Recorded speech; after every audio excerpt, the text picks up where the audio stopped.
उधर केरल के वायनाड में पहाड़ खिसकने के बाद आए सैलाब में बहे लोगों की तलाश दूसरे दिन भी जारी रही। लापता लोगों की तलाश में एनडीआरएफ और एसडीआरएफ के साथ सेना तक को उतार दिया गया। बड़ी संख्या में फंसे लोगों को सुरक्षित जगहों पर पहुंचाया गया।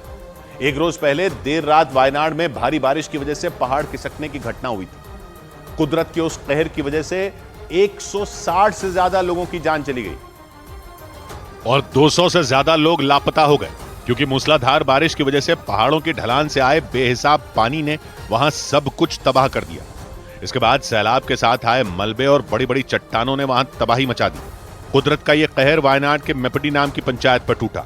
इस पंचायत के तहत आने वाले 4 गांवों मुंडकई, चुरुलमला, अट्टमला और नूलपुड़ा का तो नामो निशान मिट गया। इन गांवों में मौजूद ज्यादातर मकान बह गए और सैकड़ों की संख्या में लोग लापता हो गए। पहाड़ खिसकने की इस घटना के बाद तबाह हो चुके इन गांवों में बचाव अभियान शुरू किया गया। एनडीआरएफ, एसडीआरएफ और दूसरी एजेंसियों के साथ सेना के जवान भी लापता लोगों को ढूंढने और मलबे में फंसे लोगों को निकालने में जुट गए। राहत बचाव का काम दूसरे दिन भी जारी रहा। जहां बचाव दल के लोग पैदल नहीं पहुंच सके, वहां रस्सी और केबल के जरिए घायलों को निकाला गया। वहां से आई एक तस्वीर में सेना के जवान एक इलाके में फंसे लोगों को रस्सी की मदद से निकालते दिखे। सेना के जवान कीचड़ से भरे ऊबड़ खाबड़ रस्तों से महिलाओं और बच्चों को सुरक्षित जगहों पर पहुंचाते रहे। और राहत बचाव के काम में जुटे एनडीआरएफ के अधिकारियों ने अलग अलग इलाकों में बड़ी संख्या में लोगों के फंसे होने का दावा किया।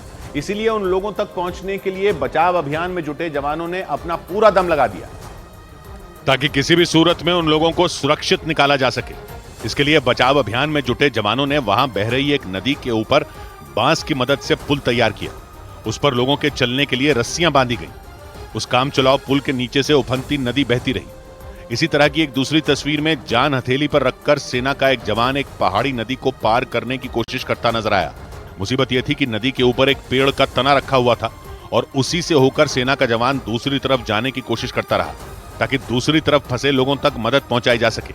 क्योंकि बचाव अभियान में जुटे अधिकारियों ने वहां के अलग अलग इलाकों में बड़ी संख्या में लोगों के फंसे होने का दावा किया। उस साइड में एक रिसोर्ट है और एक मस्जिद है जिसमें कुछ लोगों को शेल्टर किया गया। एनडीआरएफ के अधिकारियों ने यह भी दावा किया कि अगले 2 से 3 दिनों तक वहां बचाव अभियान जारी रह सकता है।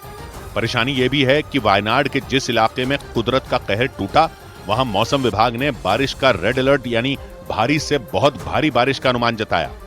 अगर ऐसा हुआ तो बचाव अभियान में जुटे लोगों की दिक्कतें बढ़ सकती हैं।